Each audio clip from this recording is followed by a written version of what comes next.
Iran की सरहदें Israel के साथ नहीं लगती, फिर भी ईरान और इजराइल के बीच में दुश्मनी है। इजराइल पर जब हमला हुआ तो उसका जश्न ईरान में मनाया गया। यहीं से इजराइल को लगता है कि 7 अक्टूबर को हुए हमले की सारी साजिश के पीछे ईरान ही है। लेकिन इस हमले के लिए 2 और किरदार शक के दायरे में हैं। कौन से मुल्क हैं वो? इस रिपोर्ट को देखेंगे तो उन किरदारों के बारे में भी बहुत सी जानकारी मिल जाएगी। 20 मिनट में हजारों रॉकेट से अंधाधुंध अटैक।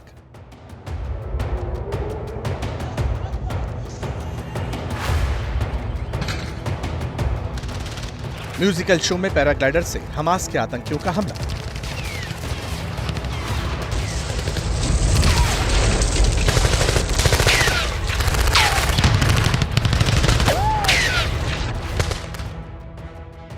इजराइल को लहूलुहान करने के लिए क्या हमास ने अकेले ही इतनी बड़ी तैयारी की थी, या फिर अपने मंसूबों को पूरा करने के लिए हमास ने इजराइल के दुश्मनों की मदद की?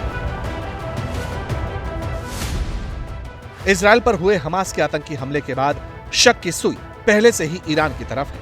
लेकिन क्या इजराइल पर हुए हमास के अटैक में चीन और उत्तर कोरिया की भी भूमिका है? चीनी मूल की ब्लॉगर जेनिफर जेंग ने ऐसी ही आशंका जताई है। जेनिफर जेंग ने पैराग्लाइडर से आए हमास के आतंकियों और चीन में बने पैराग्लाइडर की तस्वीर ट्वीट करते हुए लिखा, हमास के आतंकियों ने इजराइल पर हमले के लिए जिन पैराग्लाइडर्स का इस्तेमाल किया था वो चीन के हुनान प्रोविंस के जुजोउ शहर में बने थे। अपने ट्वीट पे चीनी ब्लॉगर ने यह भी लिखा कि उन्होंने सिर्फ जानकारी दी है, तो पक्के तौर पर यह दावा नहीं करती, बस दोनों पैराग्लाइडर्स एक जैसे दिखते हैं। लेकिन जेनिफर जेंग ने दावा किया है कि चीन की सत्ता पर काबिज कम्युनिस्ट पार्टी हमास के कॉन्टैक्ट में है और उसकी मदद भी की जा रही है। हमास की मदद करने वाली अदृश्य ताकत कोई और नहीं बल्कि कम्युनिस्ट पार्टी ऑफ चाइना है। शी जिनपिंग ने हमास को असीमित समर्थन का वादा किया जब इस साल 14 जून को फिलिस्तीन प्रतिनिधि मंडल का दौरा हुआ था। चीनी मूल की ब्लॉगर जेनिफर जेंग ने एक और चौंकाने वाला दावा किया। बताया कि चीन ने हमास के दुर्दांत आतंकी मोहम्मद दाइफ की भी मदद की। हमास के कमांडर मोहम्मद दाइफ को भी चीन की कम्युनिस्ट पार्टी ने तैयार किया था। मोहम्मद दाइफ का ताल्लुक चीन की कम्युनिस्ट पार्टी के अंतर्राष्ट्रीय विभाग से है। हालांकि चाइनीज मूल की सोशल ब्लॉगर ने जो बात कही उस पर चीन की तरफ से कोई रिएक्शन तो नहीं आया, लेकिन इतना जरूर है कि काफी दिन तक संयमित बयान देने के बाद चीन ने इजराइल हमास जंग पर क्लियर लाइन ले ली। चीन के विदेश मंत्रालय ने फिलिस्तीन का समर्थन कर दिया। इजराइल पर हुए हमले में हमास की मदद के इल्जाम चीन के पड़ोसी नॉर्थ कोरिया पर भी लगे। शक जताया जा रहा है कि इजराइल पर हुए हमले में हमास ने उत्तर कोरिया के बने हथियार भी इस्तेमाल किए थे। हालांकि किम जोंग के विदेश विभाग ने इन आरोपों का खंडन किया है, लेकिन इजराइल के खिलाफ साजिश के आरोपों में ईरान का नाम शामिल है। गाजा पट्टी पर इजराइल के तेज होते हमलों के बीच ईरान ने इजराइल को धमकी दी है। कहा, अगर गाजा पर बमबारी नहीं रुकी तो इजराइल के खिलाफ जंग का नया मोर्चा खुल जाएगा।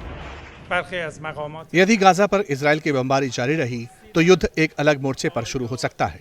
फिलिस्तीन के लिए समर्थन में ईरान राजनीतिक, अंतर्राष्ट्रीय और मीडिया समर्थन जारी रखेगा। यानी दुनिया भर के देश और इजराइल के पड़ोसी जहां शांति की अपील कर रहे हैं, वहीं दूसरी ओर ईरान और हिजबुल्लाह के बयान आग में घी डालने का काम कर रहे हैं। यही वजह है कि जंग की आग थमने की बजाय और भड़कती जा रही है। जैसे ही घड़ी का काटा दोपहर 2:30 पे आए, बबीता जी का दिल सास बहू साजिश के लिए मचल जाए।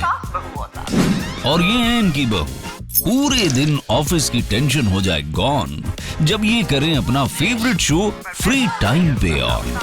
इनकी तरह आप भी देखें अपना फेवरेट शो अपने टाइम पर और डाउनलोड कीजिए ABP लाइव ऐप अपने स्मार्ट टीवी पर।